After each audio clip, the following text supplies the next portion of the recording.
की बात है कि एक रियाज साथी जो पुंछ का रहने वाला था और 22 साल से वो पीएचई के कैजुअल लेबर के तौर पे यहाँ पे काम कर रहा था और 3.5 साल से उसको कोई सैलरी नहीं मिली। 5 बच्चे हैं, 3 बेटी हैं, 2 बेटे हैं, लेकिन सैलरी ना मिलने के कारण अपने परिवार का गुजारा ना कर सका और उसको मजबूरन आत्महत्या करनी पड़ी। उसने अपनी जान गंवाई। मैं उस परिवार के साथ पूरा इस दुख की घड़ी में शरीक हूँ और वहीं पे लेफ्टिनेंट गवर्नर साहब से भी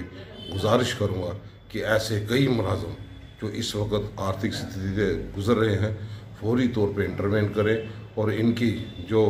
भुगतान है, इनकी वेजेस जो पेंडिंग है, उनको फौरी तौर पे रिलीज़ करें, क्योंकि ये परिवार तो इस हादसे का शिकार हो गया, कोई और ना हो पाए, इसलिए कड़े कदम यहाँ पे उठा पाए। और किस वजह से इनकी 3.5 साल की सैलरी जो इन लोगों को नहीं मिली, उसमें ये रियाज नाम का भी शख्स यहाँ पे था।